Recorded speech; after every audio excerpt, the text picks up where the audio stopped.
How you guys doing today? It's Anthony Ganji. Welcome to another episode of Tear Talk. Guys, we're going to talk a little bit today about the aftermath of Colt Gray. So let me show you guys a picture just in case you are not familiar with who Colt Gray is. Let's read a little bit about him. Colt Gray is a 14-year-old student who's accused of opening fire at Appalachia High School in Barrow County, Georgia. Happened on September 4, 2024. The attack resulted in the death of two students, Mason Schemerhorn and Christian Argulo, both 14 years old, and two staff members, math teacher Christina Ermy and assistant football coach Richard Aspinwall. 9 others were injured during the shooting. All right.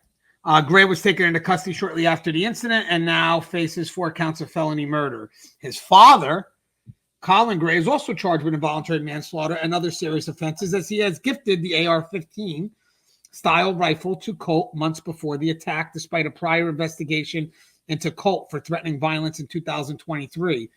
This case is notable as it marks one of the rare instances in which a parent is being held legally accountable for the child's action in a school shooting. Looks like they're trying to go for what looks to be close to 180 years, and now there's talk of the way he spoke to his son, basically calling his son a PUSSY and a bunch of other things. And then we also found out that Colt Gray also came from a bit of a dysfunctional home. So it looks like we have a lot of stuff going on. I did a brief update yesterday about the mother actually calling the school saying there was an extreme emergency after he made a text saying, "I'm sorry, Mom." So we don't know what the context is to that. You know, what did she know? Why did she react so quick to that? But today our main focus is on the aftermath of what happens after we have an active shooter. How does the school kind of slowly reopen? And this is going to cover a lot of areas. We broke it down to 10 specific areas, and it deals with the school, law enforcement, mental health professionals, the community. There's a lot of stuff involved once they decide that we can move forward and open up the school. And my friend, Lieutenant Joseph Pangaro, is an expert in active shooters. He has a business out there. We actually help schools kind of make sure they're up to par with whatever would be needed to make sure that their school is protected. So we're also going to be talking about some of that when it comes to what needs to be done with their emergency procedures, their policies. And there's also a sad, outside of the tragedy that happened, one of the things that got to me the most is the math teacher, the gentleman by the name of Richard Aspinwall. And maybe we could talk about this later with Joe. When he heard the shots, he ran outside, and unfortunately he got shot, and the students brought him in, secured him in a classroom, and unfortunately they watched him die. They watched him take his last breath. I mean, how do you recover from that? And then my question is, also the training. Are teachers supposed to run out when they hear that? So there's a lot we have going on, but let me bring in Joe. Hey, Joe, how you doing, brother? Very good, Anthony. How's everything? Good. It's good to have you, man. You mind introducing yourself, please? Sure. Everybody, I'm Lieutenant Joe Pangaro. As you can see, I'm in my podcast studio. This is the Blue Heart Podcast. We talk about police-related things, all things law enforcement. We have another podcast that's called Hope is Not a Tactic. That's just starting up, and that's for school safety and security. Pangaro Training, I provide training to law enforcement officers since 2006. We have remote classes, in-person classes. I lecture all over the place, and I write a lot. I have some books out with Blue 360 Media. And Anthony was talking about the work I do for schools and businesses, religious facilities. I do that through another company called Integra Services, and we do threat assessment, staff training, and we try and keep people safe. So I stay as busy as I possibly can to try and save lives. And Joe, real quick, I mean, we'll dive into it, but you are very familiar with the active shooter out of Georgia, correct? Yes, I am.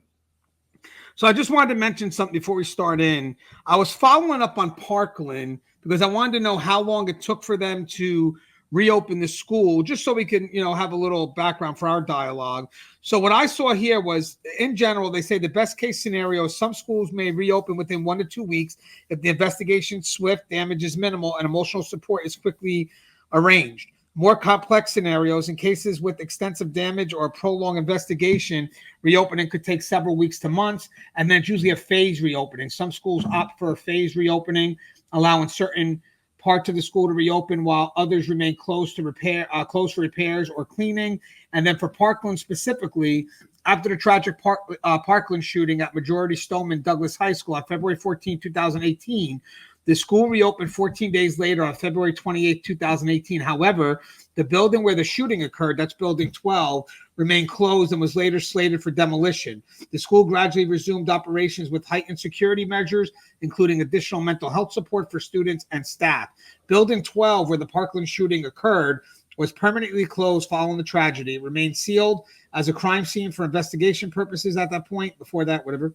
Later, it was decided that the building would be demolished due to the traumatic memories associated with it.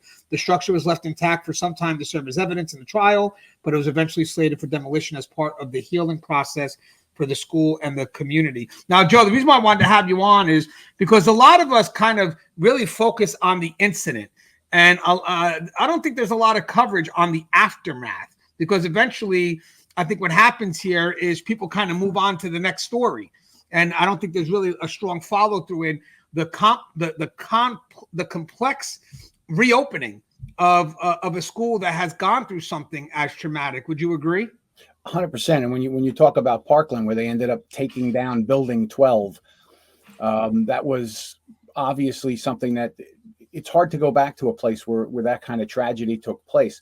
They did that at Sandy Hook as well. They took the entire building down after the trials or after the investigation was over. They ended up taking down the whole school and moving it to another place. And what people don't realize, you're absolutely right, is that we see these events take place. They're horrifying. Everybody, sending their prayers and this and that. But eventually it moves on to the next terrible tragedy. And, do we actually learn a lesson? But these communities do suffer a great deal when these things happen. Right. Now, so guys, we have a lot to cover there. There's 10 sections here. So what I was going to do is, Joe's the expert. So I did take some notes, did some research, and I thought Joe could maybe elaborate on each area that we're going to cover. Now, guys, I want to tell you, I broke it into 10 parts.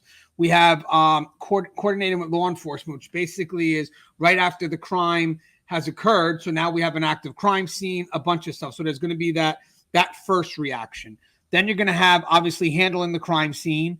Then we're going to move to facility inspection and security upgrades. I'm very interested in what Joe has to say about that, because this definitely falls within his area of expertise. Then we have communicate with the school community.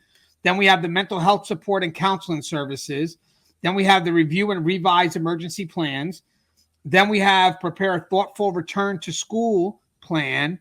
Then we have addressed the emotional concerns around the crime scene, because as we just talked about, the increased security presence, the ongoing monitoring and support, and then that's it. That's the 10. Now, people may not realize, Joe, but there's a lot when it comes to opening this school back up. So to break it down in 10, I wonder if there's a lot of people out there that thought it was a bit more simple. Well, I think what a lot of people, because I've had people ask me about it and say, what do you clean up the blood? And then what do? You bring people in, but it is so much more emotionally scarring to the community and the students. I mean, if you listen to the students in the Colt Gray case, he came to the door, banging on the door, and they looked and they saw he had a gun and he started shooting next door. You talked about the teacher that was killed, and those young students dragged him back inside and watched him die. That's not something they're going to get over tomorrow. And each individual community has more concerns than just the school building and the kids. They don't realize, when I talk to municipal leaders, that if you have an event like this in your community, you're going to be inundated with the news. You're going to be inundated with curiosity seekers, with people who are conspiracy theorists. And it goes on and on and on. And the families are sometimes harassed for years by different people who believe it happened, didn't believe it happened. They're anti-gun, they're pro-gun. It is very, very in-depth. And if communities don't prepare in advance for that, and that's where we're all weak here, Anthony, is that very, very few places really take a few minutes and go, okay, let's really do the right thing. Let's really do an assessment. Let's really practice. Let's make sure they do check off the box. This is what we're supposed to do. And then the day after tragedy, they're sitting there often holding the bag, not knowing what to do. Yeah. Now, Joe, there's a lot here. So the first thing I have is, let me just get to it, is coordinate with law enforcement. So Let me just click to coordinate with law enforcement. And then basically what I have here is you got to basically immediately after the incident, law enforcement will take control of the crime scene. That means the school administration must fully cooperate with authorities to ensure the safety of students and staff. Now, obviously, we know that's extremely important. You know, you have a crime scene, obviously law enforcement takes over, but would there really be any conflict between the school and law enforcement taking over? I don't know that there actually would be. I've never heard of that kind of a conflict because the school really has no, they have no position at that point. Once that is a crime scene, they can't say, you can't come in here. You're not allowed to come in here. We don't want you disturbing anything. I think people are in shock when these things happen. And I can't imagine, I've never heard in any of the discussions I had of people having a hard time. Does that mean individually you may have in certain places where they don't like the police, they don't trust the police? I mean, that's a real thing going on in our country today. But I haven't heard that to be a real problem because law enforcement comes in, whether it's a corner where it was a fatal accident or whether it's in your house. We show up at your house and somebody's been murdered in your house. We get a search warrant and we own that house until we're done there. So that's the first thing that's going to happen is there's a lot of things. People have to get their belongings back out of the school. How long can they get their backpacks? Can they get their computers? Do they got personal things that are in there?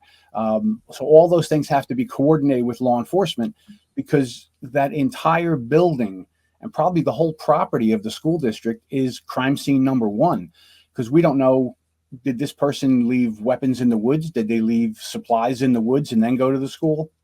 So the entire property is a crime scene until each thing is cleared. And that is a major undertaking. So the coordination with the school is, I'm sure you're going to have administrators that can point out, that can help you to guide you through the buildings.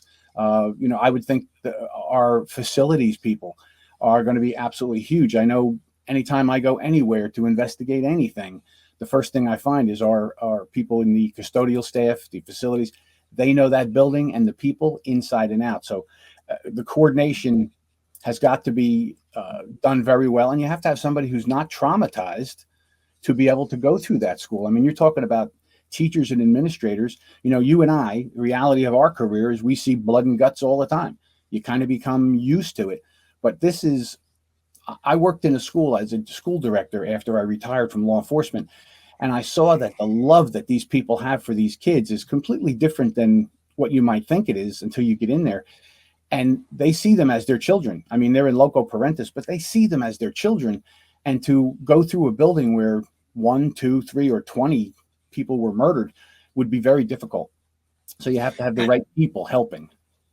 And Joe, it says here, communication with authorities, stay in regular contact with law enforcement to receive updates on the investigation and when it will be safe to access the area. Who from the school is usually the one in constant communication with law enforcement to try to start moving things forward? Well, you would probably have the superintendent's office or a member of the board, a high-ranking individual. I know on some school boards where I've met with people, there's retired law enforcement personnel that are now on the school board. And they might be someone, if something happens at the school, to coordinate with law enforcement because they know them. They understand, they speak law enforcement kind of a thing. But the superintendent in the district I was in when something happened, the superintendent was the spokesperson for the district, for the board, for everyone. So I would think it'd be one of those two groups. And if I may ask, well, I know it says communication must be stay in regular contact with law enforcement to receive updates. So is it the school that's kind of pushing for the updates from law enforcement, or should they wait for law enforcement to reach back to them, or how does that work? Well, I think that's your point of, stay in contact and coordinate with them, because first of all, the families of anyone who's injured are going to be very interested. The families, whoever lost anyone, are going to be interested. There's going to be attorneys involved who are pushing for information. And I hate to say that, sounds cold, but it's true. That's one of the things that you're going to have people. They want answers. They want their stuff. They want to get in there.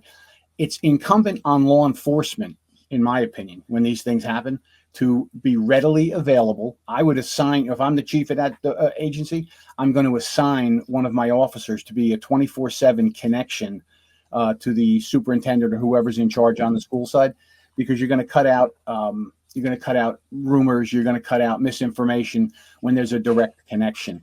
Because without that, if you go too long, and I think we've all learned that in incidents, right? There would be an incident take place and we don't hear from the police for 2 days. Meantime, the rumor mill starts going, who's doing what? The cops are in on it. It's somebody connected did it. So you have to have those regular meetings. So we see that now, right? In a school shooting, we see the police chief or his or her representative comes out. Here's what we know so far. And then they tell you, we'll be back in 3 hours, and they update you. That is vitally important for the psychological aspects of surviving an event to get information. Because you got to think about something happening to somebody in your family. They go out to a play and they end up getting very seriously injured or killed. And the police don't want to talk to you. They're not, well, it's under investigation. We're all frustrated by that when we see things going on in our world today. It's under investigation. We can't talk about it. So it's incumbent on law enforcement to coordinate with the school people and have a regular flow of information, a dialogue, so that everyone else can get the information. Otherwise, that healing doesn't happen overnight, but it's certainly not going to get started until there's that communication. And I don't think when the school's asking for an update on the investigation, I don't think they're asking for specific details to hold somebody accountable. They're just kind of asking, are we safe to move forward? Is the crime scene, secured? I mean, right? It's just more of, how do we take the next step forward, right? I mean, they're not really asking for specific details that would violate the due integrity of the due process or the integrity of the investigation, correct? No, I wouldn't think they would be. I would say, they're not asking for ballistics. They want to know, was there more than one person involved in this? How did they plan it? How did they get in? What was their problems that they started this? Is there any other danger anywhere else? That's really the kind of concerns I think people on the outside have. And that's where the police can go a long way to help people feel not afraid that the next shoe is going to drop. And it's funny. We'll get to it when it comes to security upgrades. But I'm assuming once they figure out what has happened and more importantly how it happened, I believe in an effort to move forward, in a more productive manner, they're going to have to release some information because we want to make sure that this doesn't happen again. Right. Right. I agree. But here's the problem I think we're seeing in this modern era of these kind of shootings. There's a lot of rumors out there on the social media. I mean, social media is good and it's also terrible. There's these rumors that this Colt Gray was transgender because he had the long hair, and there were several other shooters that identified as transgender, and now it's become a big thing. Oh, these transgenders are shooting up schools. There have been some transgender shooters, but I think the concerns there is that there's a political concern, and because they don't want to cause any kind of a problem or any bigger concern. So we saw in the Covenant school shooting in Nashville, we didn't get the manifesto. How come we didn't get the manifesto? It had to be leaked out in pieces because the shooter there was alleged a transgender individual, and they didn't want to hurt that community or bring concerns to that community that people are going to strike back against them, because there's nothing to say if somebody's transgender, they're a school shooter or a killer. But that's the big concern that, hey, they're going to go after that community because this person happened to be a transgender. So I think there's a political component to these things as well. And there really shouldn't be. And I know it would be tough to hear those things. And I think that's part of a plan that has to be created. I think everyone's on notice now after how many of these. You have to have a plan. And no matter how tough it is, unless it's going to violate the investigation in some way. There's another person involved. There's other people who supplied weapons, whatever. If it's just the political ideology of the person who did it, we should know that. And then people have to be adults and not, go after an entire group of people because somebody in a particular group did something bad. Yeah, I like that. And whatever your political beliefs are, whether you're left, right, I mean, you can't allow that to bias the investigation or bias the needed outcome. Right, because absolutely. a lot of times people take advantage of this to make it a political message. And then it actually, when they do that, it takes away from the actual matter. It is a quick solution if you would let the experts decide and not push it into a political war. Right. The next part is I know you definitely have experience with this. So the crime scene of an active shooter has to be I mean, as you mentioned before, and there's even a spot where they said that he left the classroom, went to get a weapon, and came back. So, I mean, the crime scene isn't just where the area that was shot up, but it could be where he got the weapon from. I mean, how big of a crime scene could be secured in these cases? Well, I got to tell you, you sometimes in some crimes you will have multiple crime scenes over an entire community. So that's one of the initial things in the investigation. That's why they want to find out right away as best as they can. That's why they scrub social media. They look all over the place. Is there anyone else involved? Is there a weapon stash? Someone else? There's three other guys hitting three other schools. What are they doing right now? Just like it's akin to a terrorist investigation when you find out that there's a potential terror attack, and then they have to go in, and you can have a crime scene at the house in Sandy Hook. The killer killed his mother first in her bed, shot her and killed her in her bed. That's a crime scene. That the entire house is now a crime scene. Then he got in his car and he drove to the school. That car is a potential crime scene, an evidence thing. The entire property of the school is now a crime scene because you don't know. Did he leave something in the woods to help him escape? We know in Columbine, those killers, they had bombs in their cars. They had things set up, secondary devices, knowing that law enforcement was going to investigate them when it was over. And when they opened their car, the bombs would go off. So you can have a huge area that is manpower intensive to try and secure down, lock it down, and then make sure you get everything. Because in some cases there are more than one person involved. And I'm reading here when it talks about unauthorized. Obviously, when you have secured the school, there's no unauthorized access except for access from law enforcement professionals looking to investigate the matter, correct? That's absolutely correct. That crime scene is sealed down only to law enforcement. You can't just go wandering in there. Parents can't go in. That you can't have. The newspaper can't just go running in. There may be opportunities where, based on the investigation, they might bring the press in to see certain things. You might have the release of body cam footage, as we saw in this case, and we also saw in the Nashville case where they showed you the body cam footage of what happened, and they cut out the parts that are obviously could be offensive. The person getting shot, someone dying, but then we see other people out in public. There was a guy, and I think it was Dallas. He was shooting at a bunch of people. They took him out, and he's laying on the street, and he's riddled with bullets and headshots that he took from responding officers. So nobody gets into the crime scene until it is secured, because, not that people would go in and take things, but anytime we go into a crime scene or we come out of a crime scene, we bring things with us, hair and fibers, all kinds of things, and we take things out. We all know that over the years, we have seen some major criminal investigations damaged by investigators in the scene, doing the wrong things, touching the wrong things. I teach a class on criminal investigation. We have some video from some very famous crime scenes that I obtained from law enforcement. And as I tell the officers, take a look at this, and what do you see? And somebody says, there's a giant mag light sitting on the kitchen table. I said, now, do you think that's the victim's family's mag light, or do you think that's a cop's mag light that they put down and they're not paying attention? They're touching things, right? So that crime scene has to be locked down and secure for those reasons alone. Yeah. So it says here,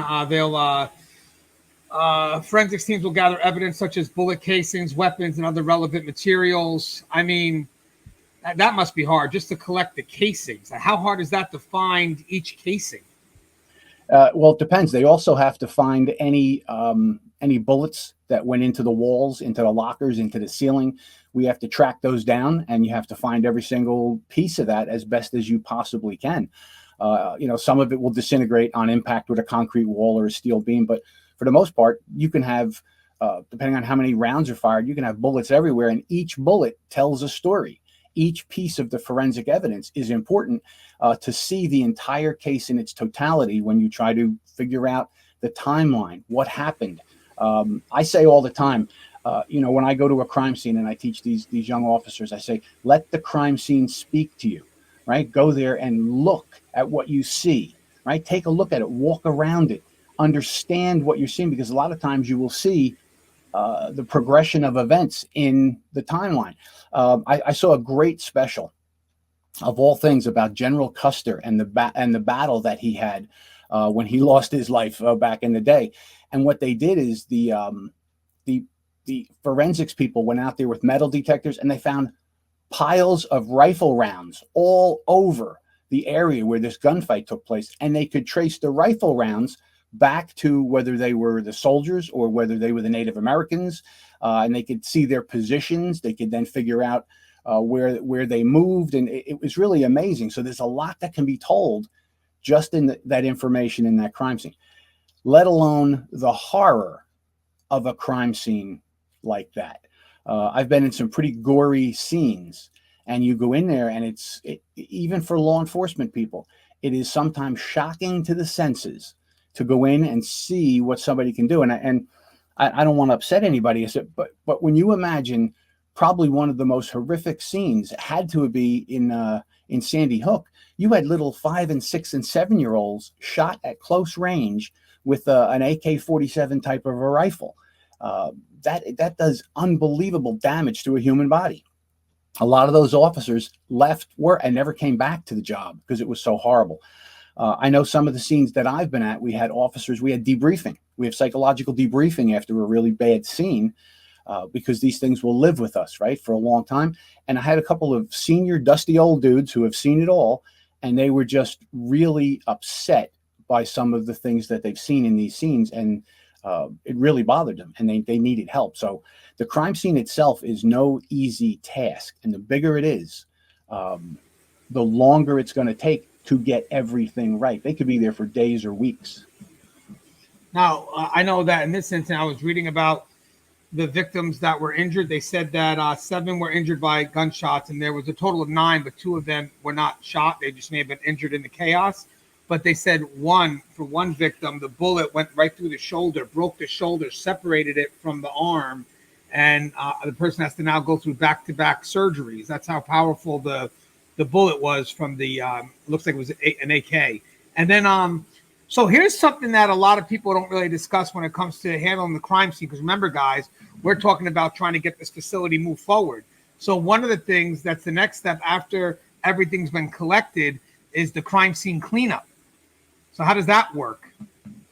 Well, the crime scene cleanup is one of the last steps to law enforcement relinquishing control over a crime scene. And that usually takes place after everything has been gathered, everything's been videoed, everything's been photographed, everything's been removed, tagged, documented where everything came from. And normally the bigger the scene, and I've been in some of these big scenes where you don't just go, okay, I'm done, picking up the bullets. This is a team event. That's why you don't relinquish a place. Sometimes even in a home homicide, you might be there for 2, 3, 4 days, depending on what happened. Is that the entire team then should be making a decision? Do we have everything? Do you want to take one last walk? There was a detective that was on the job before me, and I remember him saying to me, it's probably one of the most valuable lessons that I ever had as a detective.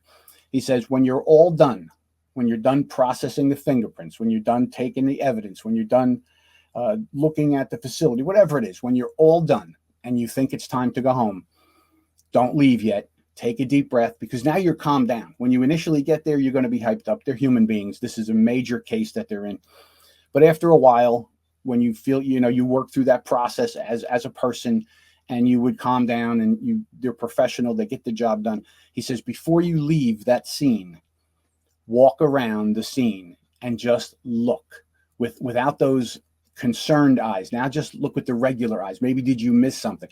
And I can't tell you, the first time that it actually worked, we had a series of house burglaries, and I got done. This was about the 5th one I had been to. My other partners had been to a couple, and we knew it was the same guy. There was a lot of signature things he had done. And I'm walking around this house after processing it, and about 100 feet away in the woods, I found a pile of cigarette butts. And I said, now that's strange. I could see somebody walking their dog, but why would somebody sit here and smoke 9 cigarettes in the woods? That doesn't make any sense, right? So eventually we made an arrest in the case, and the person confessed and said they used to stand in the woods in the morning and wait till both parents would leave and he would smoke his cigarettes. We went back to other crime scenes and we looked in those areas. We found piles of cigarette butts in most of them.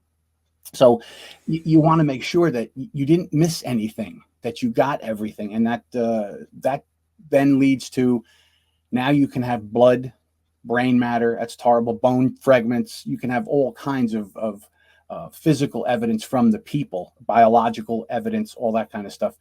And then you would have normally you give it to the victim in the school district. You would give them the names of some crime scene cleanup operations. Now, if you've worked with them and you know that they're good, you might give a recommendation, but that's up to them. Then that crime scene cleanup company comes in and they basically remove all the biological matter, scrub it, and clean it. They can get everything out of that crime scene except for the echoes of the horror. That stays in that building. And that is why many of these places decide to knock the buildings down, because those ghosts, you can't remove them. That's powerful. And then I know after that, then they start doing the repairs. If there's broken windows, busted walls, they start doing the repairs, but they're really not supposed to repair until the crime scene has been cleaned, right?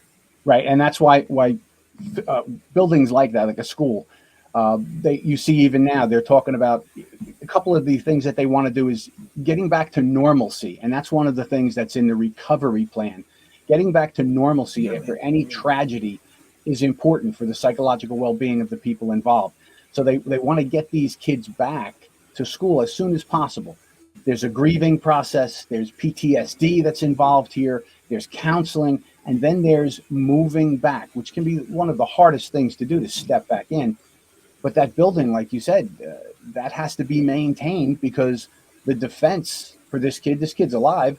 They might want to say, I want to walk the jury through and show you that there's no possible way he could have done this alone. There's another shooter, or whatever the legal theory is. They might want to go to that building and look at it. And we've all seen that when things are changed later on, it's totally different. It's not the same place. Even if they don't take a building down, it's not the same as it was on that day. And that can be damaging. It makes arguments for attorneys. Yeah, and then they also, obviously throughout this process, there is going to be transparent communication between the parents, the community, because I'm sure that they're going to want to know updates. And it's not going to be, you just tell them, the day before, hey, school's ready to open. I mean, I'm sure they're going to keep them in the process and try to kind of work where everyone feels safe that this is the time it should be open. So it's not just going to be on the school making that decision. I'm sure the community, the parents, it's going to be a pretty a group discussion, correct? I would think it has to be. In the target school, I would think the school where the attack takes place, that school might not open for a while. Those kids that were there that day have to walk through, and this is where these memories that you have, these resonant memories that you have of that morning. I was walking down the hall laughing with my friend, and shots rang out and my friend went down. Well, every time you walk down that hallway, you're going to relive that trauma. So what they're going to do first, and what it sounds like they're doing, is once they move these kids from the high school back to school, going to school in their routine, they're going to send them probably to other local buildings that they have in the district. They'll make accommodations, or they'll send them to a neighboring district for a couple of weeks, so they get the feeling of going back to school. Because you got to imagine, every part of that day that was normal until the shots rang out now becomes an echo of the event. So getting off the bus, walking into class, the bell ringing, right? All the little things we don't think of, the little things in the background, going to lunch, the smell of lunch, and then you're back in the building, and that's when the shooting started. So that is the area, and that's how complex this kind of a trauma can be, because it's gigantic trauma, right? It's a really big trauma. It involves, in this case, hundreds of people and their families. So that I would think would have to be a community decision. And I wouldn't be surprised if they took that high school down. Money becomes no object at that point. We can't go back in that building. The kids can't do it. Take it down and we'll build another one. And that's why we see that in a lot of these cases. Yeah, Joe, I have here like the transparent communication, like we mentioned, provide clear information on the status of the investigation, facility repairs, and any other safety measures being implemented. Because while you're communicating, guys, so these kind of steps are not really, one step done, the next step starts. You're kind of bleeding into each other, because while you're doing this, there's also going to be mental health support and counseling service almost immediately made available to the people that had to bear witness to this. The people, the survivors, the families, the victims. But the other thing it said, it kind of touched on what you said, where it goes, you got to reassure the community. So you want to address any concerns about safety and ensure that the school is taking all necessary steps to prevent future incidences, and offer details on increased security or changes to emergency protocols. So I think once they clean the crime scene and they fix whatever needs to be fixed, then you're going to kind of check the building out, make sure that the building's safe, but you're also going to look for any policy or security upgrades, like maybe more cameras or, right now it's not so much about the policy yet. We'll get to that. We're not really, creating policies to say these are what the teachers got to do, students. No, right now it's more of, is the building safe, right? Or the location safe physically, because that is going to be, I'll tell you, think about you, think about me as a father, and that school opens up and I'm going to put my kid on the bus or drop them off. They're going to go back in that building. That's going to be hard for me to do. I'm going to want to know, is that place buttoned up? What have you done? How is it safer today than it was on the day that the killer started shooting? And that's where that transparent bit of information, how did they get the weapon into the building? Where were the gaps in the security? Are they still there? Have they been addressed? Will people admit them? We see in Uvalde, we saw the complete breakdown by the leadership there. And that's really what I believe was the problem there. The leadership, not so much the men and women on the ground. They were following their orders, but we saw that complete breakdown, and they thought they had everything in place, and they really had nothing in place. I would want to know, going back to school, who's in charge of this, who's looking out for this, who's making sure that this isn't possible. And that's where the investigation will give us, how did he get the gun in there? Most schools do not have metal detectors, and they don't check backpacks. Most everybody locks their door now, but except for, when school's starting, they open the door and everybody comes walking in. You can walk in with a backpack. You can walk in with a weapon. Did he put it in a locker? Did he give it to somebody else? Did he hide it in a closet? Whatever. They're going to want to know that. The school district's going to want to know the exact mechanism of how this attack took place, to figure out where are we weak and how do we prevent that. And what I always try and teach when I do these assessments for schools, businesses, churches, any place, I say, you have to look at the things that are probable to happen, and then you have to go into the world of improbable.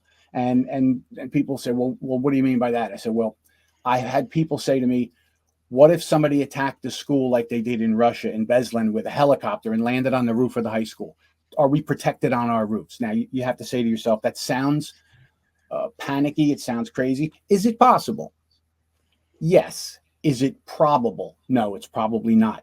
So we have to look at all of those kind of things. How did he get in there with that weapon? Did they have a lax policy, as you're saying? Did they not have anybody checking? Did they know things? I know there was reports, and you were saying in the beginning here, that his mother had called the school and said, I'm concerned about my son today. Go find him. I think there's danger. How did they react to that? What did they do? It's funny you said improbable, probable. I actually use same thing sort of, but likelihood and probability. Like, okay, so now there was a shooting at this school, so it's no longer likely, it's probable. Because once it happens, that's it. There's just if you don't react the right way, there's no forgiveness at this point. The likelihood is gone. Now it's probable. And, one of the things when you're looking at the facility inspections and the security upgrades are going to be those metal detectors. If there's any argument about the metal detectors, because people don't want to have their schools look like war zones, and we have to advise them that this is about their safety, right? So would you expect after this that the school would need to invest in metal detectors, more security cameras, stuff like that? I think what we see in every one of these districts where there's been a shooting, there's that immediate push to get that kind of equipment. We have to have everything now. Now, when we look at statistically, and statistics can inform us and give us some information, we have never really seen a district victimized twice. Like once it happens, you had that wild card, that shooter for whatever reason attacked that school. You don't see Columbine being hit again. Doesn't mean it couldn't be, but we don't see it happening. We don't see Sandy Hook being hit again, but it's possible. So I think we do see in many of these districts after an event, that's when they'll say, I got to tell you, that's when my phone rings off the hook. My phone's ringing off the hook now. We really should have had a threat assessment. We never got around to it. Well, you got lucky today that it was somewhere else, right? But then they'll go, okay, now we need money for cameras. And sometimes, unfortunately, what I have seen is that a district will go on a spending spree. They'll run we're gonna increase the budget. We're gonna increase the taxes. We have to get this money. They borrow it, whatever, and they put in things that are good, but they don't put in the right things. They don't put them in the right way. They get too many of something. Not enough of something else. It's kind of like a panic buy I see very often. And that's part what if an assessment does. It looks at all of that equipment and says, okay, here's what you do need. Here's the kind of thing you need. Here's where you would put them. Because I have seen a lot of places buy stuff they did not need. When I went to my school district, I got there and they bought this beautiful visitor management system where you went and you gave them your driver's license and it does 25 things. It was $100,000 they paid for this device and they didn't need it, but they were so afraid. They had to get on board. The salesman made it sound great and they bought it and they only needed a $20,000 system. So that's another thing that an assessment helps you to do. But in the time after an attack, there's all kinds of pushes to spend money to try and seal it up tight. Well, I figure at that point too, also a lot of people are paranoid. So, people are scared. People are afraid of liability. So I think people figure the more money you spend, as opposed to being strategic with what you're doing, it's like, oh, but we got to do more. It's like, no, look, hold on, guys. I mean, this is not about putting in, 5 metal type, but rather where we putting them in. Because sometimes it's about strategically putting them in locations where that one spot will cover all this. Correct. By putting them there. Right. And I have just one other thing when it comes to the transparent communication. It also mentions that you got to reinsure the community. So I'm assuming after you, do the upgrades and stuff like that. See, here's my thing. So the school was a soft target. So that's why the kid was able to go out, get a gun, come back in. It was a soft target. Maybe he chose to go out later because there was no one monitoring the doors, which means that maybe the doors weren't locked when he returned back. I don't know. I mean, maybe I can't bring him in when I first start the day because everybody's there. But later on, there's no one covering the doors. I could just walk out, prop the door, and come right back in, with the weapon. Could be, we'll Sure. see if that's the case. But how do you make sure that in your effort to build up the facility, in your effort, build up, like I work in a prison, to build up the school, how do you make sure that when you're giving information to the public, you don't give them too much to make the school, a vulnerable again? Yes, absolutely. And Anthony, you're hitting on all the touchstones. When I do an assessment, I write a very detailed, very granular report. We look at over 120 different things in the school. We do penetration testing. We try and get kids to let other kids in the door. We do everything you can think of. It is really a very in-depth review that I do. And then I provide this report. They get one for each school, and then they get an overall district-wide report. Well, that report is then shared with the school board and with the administrators in each building. So I discuss their building. Here's what I found. Here's what I think you need to do. I give them a timeline. Here's things you can do right away for low or no cost. Here's things you want to budget for next year. And here's things you're going to budget for 3 years down the road. And then I offer to the board and to the superintendent, I said, I will attend a public meeting and answer the questions, because when people are afraid or they're worried about school security, if there's an incident 2 towns over and everyone is up in arms, what are we doing about our school safety? And they get that superintendent on the stage or the school board members, they want to know what you've done. What do you have in place in this school? And you're right. If I tell you, I'm telling the bad guys. So I can't reveal everything. So the reason I offer to take the slings and arrows is that I've done enough of these that I understand really what people want to know is that the district has really done something. And we all know it's like having the local police department investigate themselves. Nobody's really confident in that, even if they're doing up and up job. You're not confident. You're investigating yourself. So here's the school. We're going to do our own assessment, right? When they bring in somebody like me from outside, I'm an outside set of eyes. I am loyal to the parents and the children of that school. That's what I'm there for, and to tell them where they're weak. So when I come in, and you might see the superintendent peppered with these questions: do we have window glazing? Do we have this? Do we? And they can't say. They can't say, because that gives away their stuff. Then I'll take over and say, let me see if I can answer that question. And basically, I know where the people are coming from. I know what they want to know. And in the best way that I can, I tell them, your school is now safer. What they've done, your school board, your superintendent, they have spent the right amount of money. They have gotten the right equipment. I can't tell you, because if I tell you, then everybody knows. But I would have my child go to this school, if, of course, they do everything I tell them to do. You know what I'm saying? So, and I go through that process, and every single time I've had angry people who they want to, I want to see that report. I don't care. My kid goes here. And by the time I get done, and sometimes it's a half hour, sometimes it's 2 hours up there talking to these people, and they have legitimate concerns. And in every case, I've been able to calm them down. And I think they get it, that I'm here to make sure their kids are safe. And I've had people follow me out to the parking lot, and I saw one guy, he was really hot in there. And I said, well, here we go. This is going to be a problem. He says, hey, Lieutenant Joe, I really want to read that report, but now I understand why I can't. And if you think they did the right thing, then I'm good with that. And that's very important, because you can't tell people what you did. Then everybody knows. You don't know what they have in place. And there's a lot more technology and equipment and things out there now than there ever were. And the public doesn't know about them, but they're available. Yeah, we always, even with us, I mean, there are times when you get specifics, and there are times where you're just going to get generalities. I mean, generalities may not be as threatening to safety and security, but once you start asking for specifics, it's more of a need to know. Yep. Like, I mean, do you need to know? So the next spot I got, now this is something that I know definitely you have some expertise in this too, because this is all part of the response. But let's get this through here too. You got the mental health support and counseling. Now, this should be ongoing, right, Joe? The moment the incident occurs, there should be people coming in to make sure we manage the chaos. But I also think there should always be people present, even when the school opens. All right. I mean, this is something that is definitely needed almost right when the incident happens, for however long it may be needed. Yeah, actually, you're 100% right here again, Anthony. This mental health is the one thing that is missing in most of what we do in our country. We don't talk about mental health, and we should. So one of the things that I wrote an article, I write for Campus Safety Magazine a lot. And I wrote this article called The 3 Pillars of Survival, because people ask so many questions. What do we need to do? What do we need to do to make everything safe? And what should we do? And I tried to boil it down so it would be easy to at least get a grasp on it.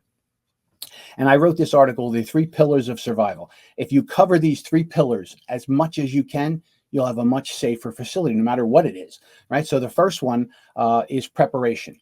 That means training, equipment, drills of value, doing everything you can in preparation, understanding the probability and the likelihood of something happening, and preparing for it. Number 2 is communication. How do you communicate? How does a teacher on the 2nd floor of the high school sees a kid in the parking lot with a rifle? How does that teacher tell the whole school to lock down? We got danger coming, right? And then the 3rd one is notification. How do you call the good guy and good girl guns to come and help you, right? How do you get that notification out? Well, I always added in there that mental health was an extremely important area. And there's a district in upstate New York. I did their assessment in 2018. And I mentioned this very heavily. They have 10 schools. And I think they had 2 mental health counselors full-time, which is good. They got 2 full-time people. But obviously they're overwhelmed with that many schools. So one of the things in my report said you should consider 1 per building. At least 1 per building, so that they get to know the kids, they can know the problems, they hear things, they do things. And they had me come back in 2023. It's been 5-year look back, which is the right thing to do. 3 to 5 years, you should go back and look again. Did we improve? Did we have problems? And when I went there, the superintendent, a very nice man, very caring man, he says, we now have 22 full-time school counselors, psychologists in our district, constantly working with the kids, Anytime there's a rumor, there's a drawing, there's something concerning, they are right on it. And I was overwhelmed by that so much I had to rewrite the article, and I call it the 3 pillars of survival plus one, and that one is mental health. So yes, it should be there before an incident, but as soon as people are gathered, you got to think of the chaos of a shooting, and now that it's over and police are on scene and there's no more shooting and people have been moved out of the building after they've been evacuated or whatever, and they're at a waiting site or they're at an off site now, they are traumatized.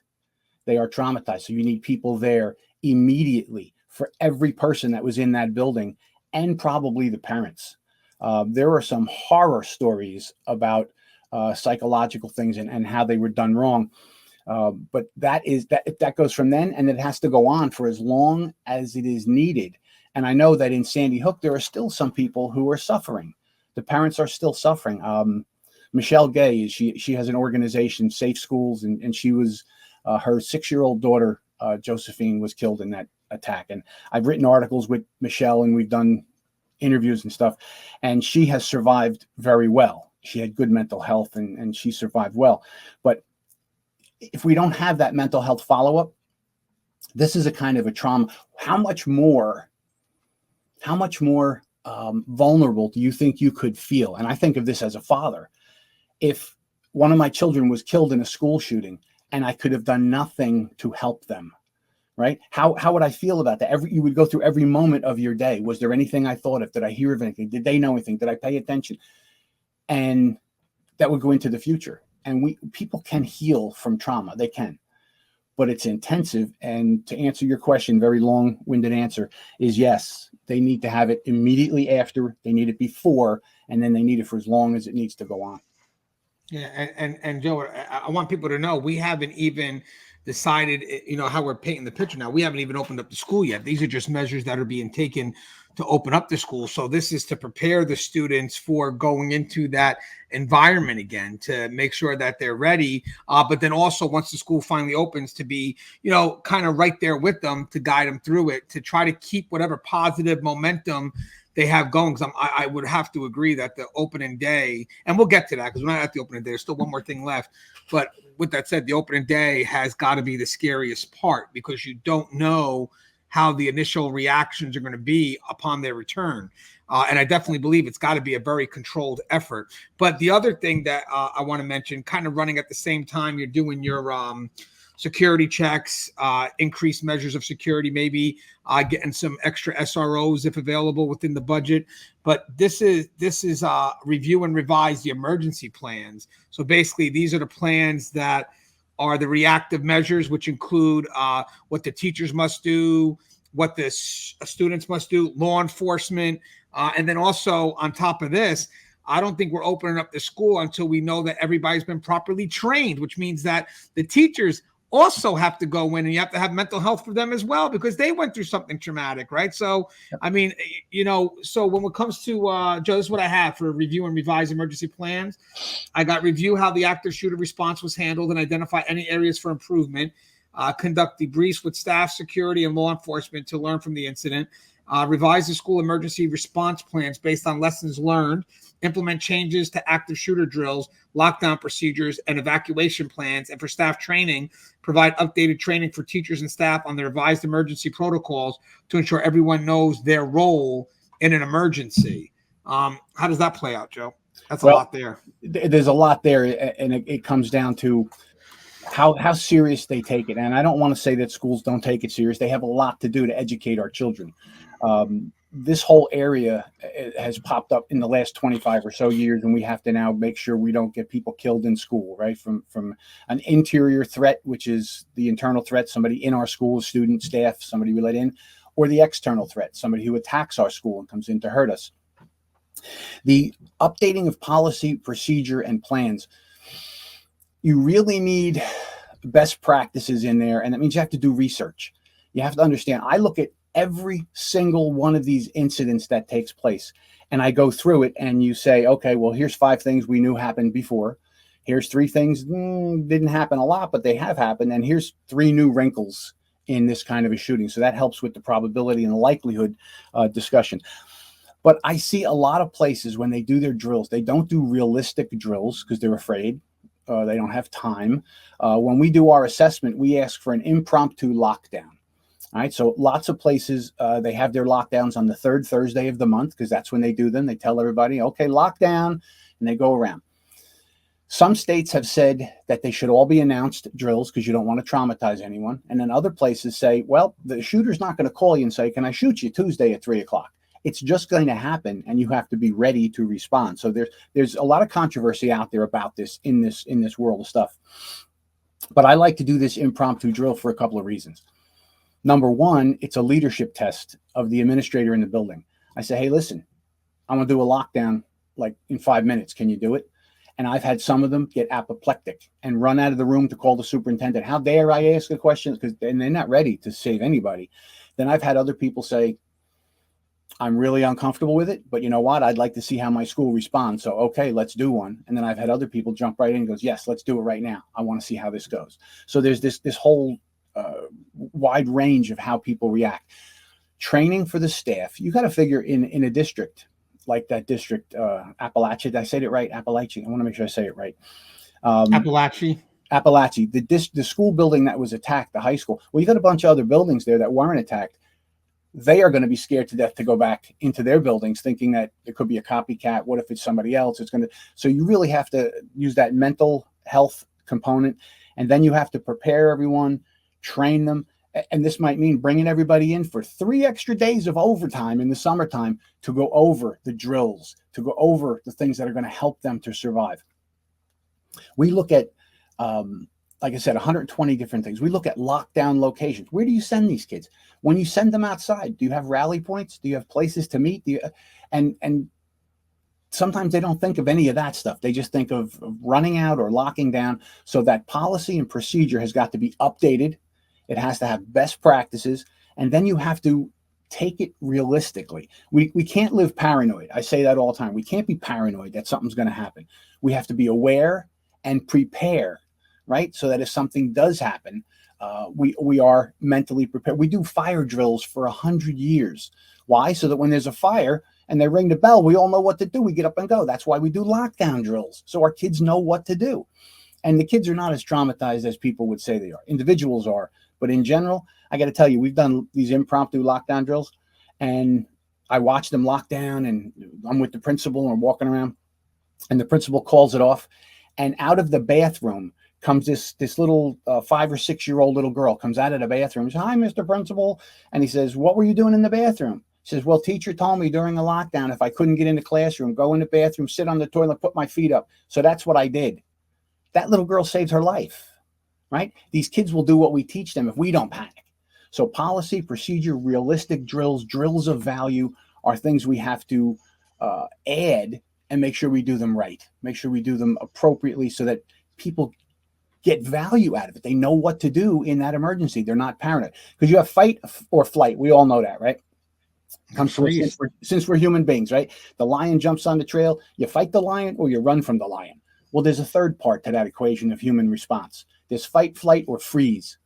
And we freeze normally when we have to do something we never thought about. We're not sure what to do. We don't know what to do. And that's when we're going to freeze. So that's why policy is so important. Drills of value are so important. Empowering people to survive. We're not doing this. We're going to get killed. People are going to. No. When this happens, we are going to be prepared to save ourselves, just like that little girl. And we can do it. Yeah, I think it's funny because we've also went through active training where I work, and it's tough. Active shooter training. It's tough because there's a couple of things. One is once you secure an area, even if someone's trying to get in begging for help, you can't open the door because you don't know if that person is in on it or not. And that's very hard to do. It may be easier said than done. But even just in the drill, that was very hard to do because if you have the pressure added, it's like, oh, help me, let me in. I can't. And then the other thing was what you can use around you, but as a weapon, whatever it is, to help fight back. But this was the one part too is when is it time for you to engage, and when is it time for you to back away? And I felt a lot of people didn't understand that, like didn't know, like, should I engage? No, you're supposed to move back. Well, when do I engage? And It's just so much going on. But Joe, do you is that part of the emergency plan? Like, I mean, you try to basically show people what's around them that they can use, maybe to block the door, or if they get to a point where they have to stand their ground, what's a good weapon in class that they can utilize? Yes, absolutely. It's based along the run, hide, fight kind of a program we've all heard of. I went to some specialized training. There's a program out there that lots and lots of schools love. And I went to it to get certified in it, to teach it, and to see what it was all about. And I don't mention it by name, but I went to it, and it's very popular out there. And I didn't like it because their first thing to do is to put the kids out. If the shooter's in the building, then you get out of the building. Put the kids out the window and run. And I said, you got little 5, 6, 7-year-olds, or you think they're really going to run away from the building when their teacher's in the class? What if the teacher can't get out of the classroom? Now you got these kids running. What if there's a creek? What if there's a highway? The best place you can be is locked down in a classroom with the door sealed and the window closed, right? So when I do the run, hide, fight, the parts that I try and instill in people is that if you can run and you think that that's the best thing to do, and you have an opportunity to get away, that might be your best bet. If you can't run away, then you might have to hide. Well, where do you hide? How can you hide? That's why practicing in advance, knowing where you can lock down, where you can hide is important. And then the third part is if you have to fight. So when you talk about policy and procedure, I've read a lot of policy. I redo policy for people all the time. I go over it, and some of it is, they take it out. Here's our policy, and they blow the dust off it. We did this in 92, right? You have to update all the time. And I've looked at these policies, and they say the teacher will do this, the teacher will do that, the administrator. By doing that, by having ironclad things that they have to do, you're blocking them into a very bad position. So what I suggest when I create these policies is multi-optional responses, so that the teacher, if they're properly trained, they've done drills, so they understand what they should be doing. In that moment, that teacher has options to make a decision. Maybe she or he can get the kids out the window and they all can get away. And that teacher decides to do that. They're still within policy. You got somebody breaking the glass on the window. Well, you're now at that point, you're being engaged. You're either going to fight or you're going to die, or if you can run, you should run. So multi-optional responses, I try and put them all in there, that the teacher should look at have situational awareness, know what their options are in every part of the building, and then take an action. Because if you lock them in, they will only lock down. And that shooter got in that room and killed people when they had a door in the classroom, they could have fled. That's a terrible thing, right? So we don't want to lock people into something that they can't react to. So that is very important when it comes to doing the drills. So the hardest part, though, Anthony, of that run, hide, fight is when I teach the fight part. You ask, when do you engage? Well, most of us out here are not killers. We don't think about killing anybody. We don't think about having a fight for your life. It's not part of what we do. And the reality is, the key to surviving when you have to fight for your life is committing to your actions. So what does that mean, commit to your actions? That means thinking about it in advance. If somebody was coming at you with a weapon or trying to get through that door or fighting their way in, what would you do? So you say, what do you teach them? Well, I teach them lock and block. When there's a lockdown, you cover the window, you lock the door, you block it with furniture. Now, if they get through the glass and they're trying to reach the door handle, now maybe you hit them with a fire extinguisher, spray it in their face, bash them in the head, knock the gun out of their hand, if that's what you have to do. The committing to your actions is the hardest part, because people are not, we don't really raise people to fight for their life. So a clear example, I have a daughter and 3 sons and my wife, and I told all of them, in an age when people because they're all like to go to the city and do stuff. And I said, when you're there, you could get carjacked, right? And we see this out of control now in all our cities. If somebody wants your car, give it to them. Get out of the car. Let them drive away. Insurance gets you another car. If they get in the car with you and want you to go somewhere, don't go there. Because we know what happens when somebody drives you off into the hills. You don't come back. So what I tell them all is, you crash the car. As fast as you can, crash that car. Well, won't the person shoot me? They might. But the chances are, once the car's crashed, they know they might get caught. They'll probably get out and run.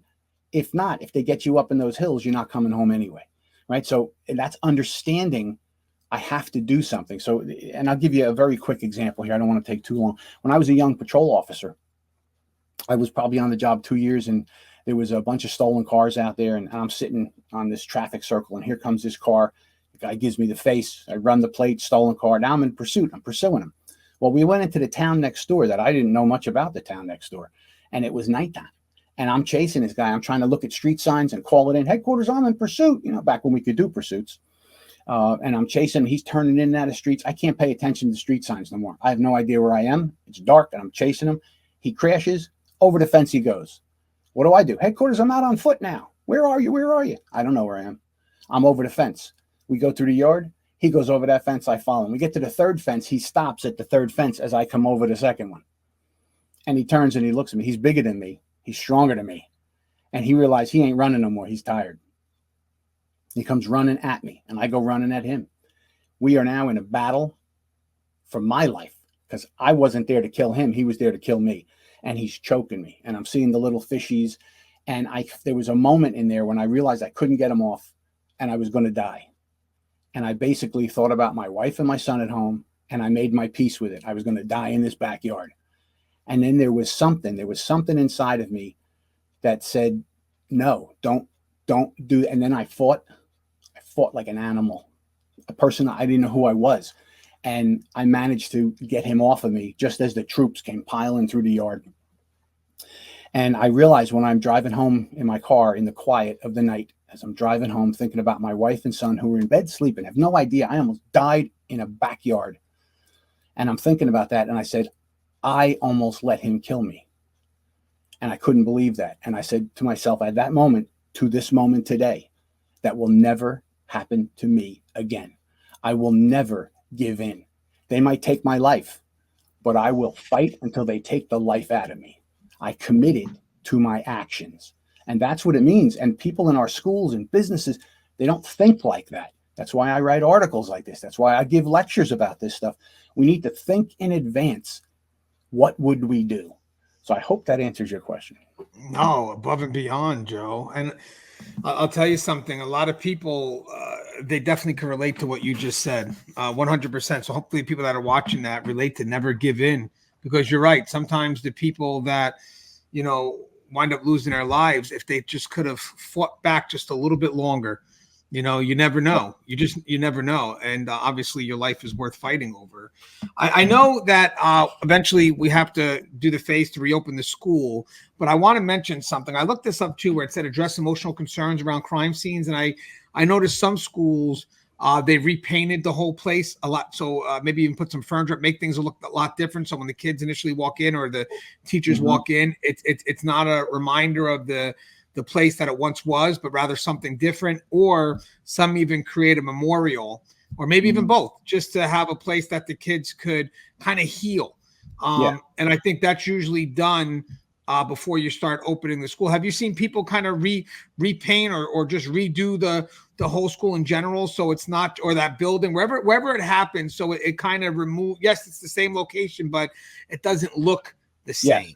Psychologically, that's what you're doing there. You're trying to make it not that place where the terror took place, which it goes along the lines too of taking down the building, putting up a new one. Well, repainting, changing the thing, setting up a memorial. A memorial is important for us as human beings. Why do we have graveyards? Why do we do these things? We put up stones and monuments to people that we want to remember, because that is a part of connecting us to someone who's gone or who's done something great or suffered. But we're there, we're remembered, they're not forgotten. And I think by not forgetting the victims makes us feel, maybe as parents and as teachers, that they're not gone. We do remember them, they're still with us. But changing that physical building, I think, is an important thing. One thing that I teach municipalities when I talk about this, and you say a memorial, a lot of times where something happens, people will show up and they will leave flowers and teddy bears and all kinds of stuff. And depending on the situation, that can be a mound that is gigantic when you think about it. In Sandy Hook, in the middle of the town, somebody left a couple of things and then some flowers. And next thing you know, in a couple of weeks, it was so big, it was blocking the traffic in downtown. And it's something they never anticipated. And it got to the point that it was affecting business. And they said, well, we have to move that memorial. But who's got the guts to move that memorial? That memorial is a connection to those victims, and we love them. We're not moving that memorial. And this is something that people do not think of in the recovery process, because it's not just the school, it's the entire community that's going to suffer. People who are not related to the victims. Maybe they live near the school, whatever it is. So when a municipality creates a plan, they have to plan on something like that. And as you and I both know, people who are not in our business, they see some of the things we do and talk about and deal with as really strange. Who would think of a thing like that? But I tell them all the time, you should figure out where in your town you would have a memorial if you had a mass casualty incident and people wanted to bring things, right? In Buckingham Palace, they put them in front of the gate, but it doesn't block the traffic. And I said, Lieutenant Joe, how could you think of a thing like that? Well, the reality is when it happens, and it's going to happen somewhere, this is going to be a problem. So we need to think in advance. How are we going to deal with every part of this? The actual incident, the pre-incident, preparing, the incident itself, then the recovery from the incident. And that is all part of it. So trying to figure out all the little things that would affect not just the school, not just the kids and the parents, but your entire community is going to be affected by this. And that has to be part of the conversations. You have to sit down and really think through this and figure out, for your community, how would this work? How would it not work? And try and come up with these ideas so that you're more prepared. Yeah, and the next step when it comes to increased security persons, I remember a while ago, everybody was talking about armed teachers and was this big controversial discussion. But it's like, guys, armed teachers, you got SROs, you got retired law enforcement, part-time law enforcement. So I think the dialogue for the armed teachers is kind of lessened because you have that presence from those professionals. And then it shifted to having guns in school to begin with. Now stop. I mean, you got to stop. I mean, if you don't have a presence, again, it doesn't mean people are like, oh, you're making it a war zone. No, it's to protect. But the soft target are the targets that are not able to protect themselves. So when you have an SRO who's trained, that's their job. They carry it. They're either used to be law enforcement or still is, but working part time. I want that in my schools. Yes, I want that 100% in my schools. And I think, you know what it is, Joe? I think for us being in the work that we do, we know that there's always the wolf. We know that somewhere along the line, there's always the wolf. And I'll be honest with you, I rather, not to the extreme, but hear me out, because I'll kind of give a bit of a comparison to extreme. I'd rather have my kid in an armed, secured fort all day than a vulnerable target. Oh, of course, nobody wants their kid to get hurt. So that argument, I was asked to give some opinions of some of the school districts that when I do the assessment with the board, what do you think about arming teachers? And I said, you know what? You have to be professionally trained to wield a weapon, to know when to shoot, when not to shoot in a crowd. And I can only imagine that. I know there's lots of people in our schools that could be probably trained properly and be okay. The problem is, I just envision this, crossfire down a hallway with a bunch. Because you got to remember, when the thing happens, not everyone's sitting in the classroom. There's going to be kids out in the hallway running, and who are you shooting at? Right? Law enforcement is trained to do that on a daily basis. I carry a gun every day, so I'm very disciplined about that weapon. And I could always see some people, right? Maybe if you had somebody who had military experience and they were an administrator, having them carry. I don't have such a problem with that. But having every teacher having a gun, I just see that as a potential for a really bad problem. Have SROs in there. Get your SROs in there. I know when I went to my district, the first one I went there, I said, listen, I'm permitted to carry a weapon as retired law enforcement. Would you like me to carry a gun? And we had 10 schools. And at first they were like, oh, yeah, thank you, but no. And I got through the back channel that, they don't know you. And the idea of a gun in the school is really freaking them out. And then we had a couple of incidents that were not horrible, but they were bad enough to scare everybody. And I got called to the board, and the board said, would you be willing to carry your gun if we allowed that? And I said, yes, absolutely, I would. I can't be everywhere in 10 schools, but I might be close enough to do something. So at least there's some chance for protection, right? So I'm all for that. I see some of these states, they have AR-15s in the principal's office. If everybody's perfectly trained, maybe that might be a response. but we know how fast these things go. These are not, these are not battles, gun battles. This is somebody who has an opportunity. They start shooting, and it's over very quickly. There was a special on a news show where they took this district where all these people were concealed carried people, and they wanted to carry in their school. They were teachers, and they put them through some scenarios. And it was very interesting. This one woman had been carrying, I've been carrying 15 years. And this person is banging on the door, and gets in, has an airsoft gun, and comes popping in. And she panicked. She dropped her gun when she saw the rifle. There was another guy who was, again, a long-time concealed carry guy, and he started shooting in the panic of it. And even though it was a drill, he started shooting, and he hit 2 people in the room and then missed the bad guy, and the bad guy got him.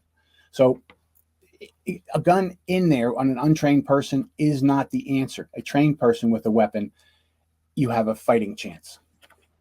Yeah, and it's funny when these discussions were battling, it was more of the political side. It's like the middle was, hey guys, it's either no guns or guns on teachers. No, the solution wasn't even on either one of those sides. The solution was armed professionals, but nobody was bringing that up because it was political. They had the active shooter, and I'm going to tell you something, guys, just from my own experience. If people give you either or scenarios, stop. You expand it, because either or traps you. Most of the time the answer is somewhere not within the either or of the extreme, but rather in the middle. I mean, a lot of people were literally thinking armed teachers or no armed teachers. And I was like, what do you mean? You don't need either one. Just put someone that's trained, put them in the middle, be done with it.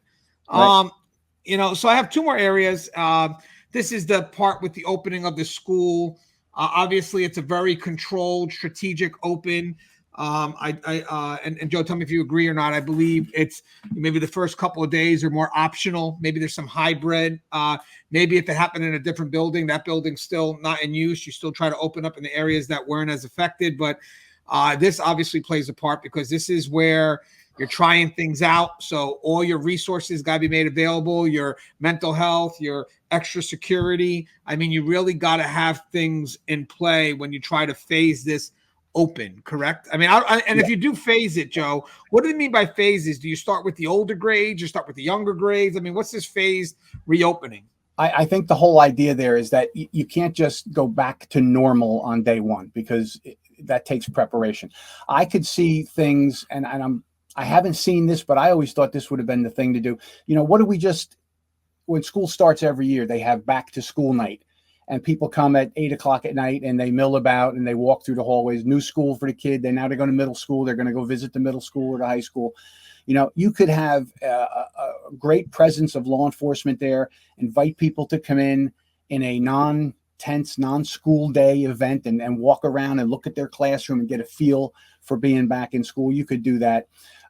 Bringing back the kids, the younger kids, unless they were victimized in the event, they probably would do better than the older kids, because the older kids think about it more. They know more about it. They read about it. Little kids aren't watching the news about this going on. They know about it because they do the drills. But I think, phasing in means you don't just start on day one. All right, everybody back to school like it's normal.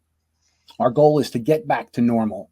But I think you'd probably have to do a hybrid. You'd have to do a couple of days in school, maybe a couple of days online, to get everyone past that initial panic that it's going to happen again. It's going to happen again. Let them get used to it. I think that's when people talk about phasing it in. That's what they mean. Does it? It also helps with your resources that you have available. Like if you open up and let everybody in at once. I mean, how many mental health people do you have there? How many? And then also, I'm assuming the controlled reopen is first. Let's make sure our staff's on point. Let's make sure they're okay. Let's make sure they're trained for whatever revised policies we have. And then once the staff is good to go, I'm assuming that the person that's getting ready to open the school should be making sure the staff is okay. I mean, after you take care of all these measures, the staff is good first, because if the staff is not ready, then you can't bring in the students. I know sometimes a lot of people just want to kind of get the success, and they measure their success by getting the kids back into that school, and we're resilient. And it's like, hold off. We haven't even seen if the teachers are okay right now, or the staff, right? I mean, have you seen let's try to move it quicker, because they may believe the success is in the outcome of bringing the students back to show how resilient this community is. Well, I haven't seen that. I talked to Principal DeAngelis from Columbine, and he's a guy that would understand how it went back. What I have seen from traumatic other kind of events when they go back to school is that the whole thing about resilience and we're strong and this and that, that's not, they don't just go back day one and start, we are, Columbine strong. That's something that took months of messaging and getting people ready that we're going to survive this. They have the memorials, they have the grieving, they have the people helping everybody with the PTSD, and then they go back and we are strong. Just like after 9/11, right? Remember that USA strong. Well, we grieved for a long time where those buildings were still burning for months, but it was much time after that we could recover from that as a nation. And then move forward that, hey, we got a guy standing on a pile. You're all going to hear from us. That felt good. That empowered us that we're going to survive. And that's all part of the messaging that has to go out. And I think that's why when you see that, we're strong, we're this, we're going to do, that's psychological underpinnings that, we're strong. This isn't going to take us down.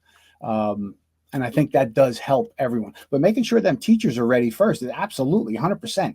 If they're not comfortable going in, the kids are going to feed on that. They're going to feel that fear. Every time you hear a car backfire, it's going to be horrific. So all of that has to take place well in advance. And that's why it takes often very long to open up a building that's been victimized. Sometimes it's just easier to take it down. Yeah.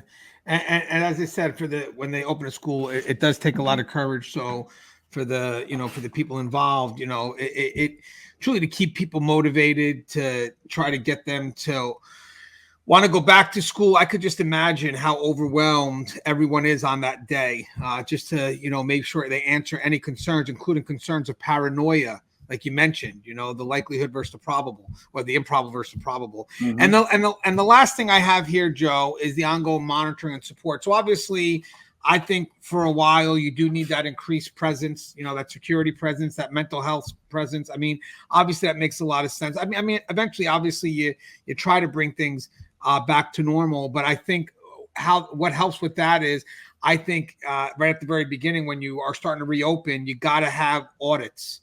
You got to make sure that, the new policies are being acted out on, the new systems are being utilized the way they should be utilized, to follow up, to make sure that you got good momentum. And then eventually when you feel that it's a solid momentum, however long that could take, because that could vary. But once you feel that things are going in a right direction, then you can start welcoming, what you would want, a more, I don't want to say the word lax, but you don't want a paranoid environment. So eventually you got to balance the new security measures, but then you also have to try to get some normalcy in this all too, right? Yes, going back to normal is the key to healing. That's what's getting over something that's traumatic, is that you're back to normal, you're safe, and now you can get back to normal. Doesn't mean you ever forget the pain or the trauma that you did, but you're not back to normal the first day, right, Joe? No, I mean, no. So I think your points are very good. You'd have to have quality training so that everyone feels really good. You have to monitor it. You have to message it constantly, and make sure people know that we are more safe. You'd have to see that physical presence of law enforcement outside or inside the building. You'd want to see that. And the one thing about us as human beings is that we are resilient. And I think if a lot of those needs are met, that we see, it's not, we can physically see that there's police here now, that there's cop cars out front, that we are safe. We have protocols in place. We have equipment. We see the teachers are not afraid. As we see that and we start going through our days and the weeks and weeks and weeks that go by, we start to live normal again. The burials are over. The grieving is over. You get through that first anniversary, right? That first anniversary can be very traumatic for lots of things, because you're coming back to that exact date, right? And then here you are again, and you relive it. But, after the second or third year, doesn't have as much power. You might have a memorial service, right? And then you move on, and then it feels normal to be safe again. And I think that's where the healing process has to lead. to get us back to. 'Cause we can't hide. We can't hide. We have to live, even though these things happen. Hey, that was a great thing that you just said, by the way. It feels normal to be safe again. That's what I was trying to get. Like, you have the intense oversight at the very beginning, but obviously that energy is going to get expended. I mean, it just is what it is. And I think when you have that intense oversight, ultimately, it's really just to make sure that, you know, they're able to handle what they can handle until you're able to say, hey, we could step off. And one day that will happen, because I think it's a balance of making sure that everyone is ready. What we mean by ready is everybody's ready to take on the new responsibilities that they may have, but also everybody is prepared for what could be a lesson oversight. You may not have the police presence as much as you did, but it's balanced out, because now you have people that are ready. They're more prepared. It's not the school it was before. And the funny thing is, it's not something that has to be advertised or promoted. It's something that we know in our hearts, because we went through something, we became better at it. And now it's just, we're not as vulnerable as we were before this happened. So I think there's also a inward trust that once it's built, you're able, to just say, okay, you know what, we can do this. And maybe there's even a push to say, hey guys, yes, we appreciate the oversight, but it's been a couple of years, and I want to, I love what you said. I want to provide an environment where the kids feel safe. And there's that balancing out of when it's okay to say, hey, you guys can go here. I think we're okay. We got it here within the measures in play. Hey, Joe, you have anything you'd like to say in closing? I would. I'd like to say that I appreciate being on here, Anthony, getting to talk to your audience. And for anybody that's got children in school, or if you're a school administrator, or you have anything to do with this, make sure they do the right thing. Make sure they get an assessment. It's not something to take, and I don't mean that to come to me. Get an assessment. Find out where your strengths and your weaknesses are. Close them gaps, and make your environments, whether you're a school, a church, a business, anywhere, that your people really are safer. If we are aware and we prepare, we're not paranoid, we can see danger starting to build. We pay attention. We train everybody correctly, so that when they hear something or see something, or there's a post, or there's a journal, or there's something, that's people step in and take action. We need the mental health people to be in place, so that when somebody is having a problem, we identify them because they said something or did something. We act on it quickly so we can prevent. It's much better to prevent one of these tragedies than to mop up the blood and try and survive. So that's what I would say to everybody out there. Do the right thing. Go to your schools, go to your business, say, hey, what do we do? Why aren't we doing more? Right? That's what I did to my schools. I volunteered to go give it to my kids' schools. I'll do an assessment for you. Right? That's what I want to say, Anthony. We can make a difference here. We can't stop everything, but we can stop a lot of them, and we can respond to them better with better equipment, better practice, better training. We can survive better. Yeah, and guys, just my closing is, eventually the news moves forward. Story's not as popular. You may hear about it, like Joe said, for the first year, the anniversary, but eventually all lessons. So the resilience is what stays with you, what stays with that school long when you're no longer, long past being the headline.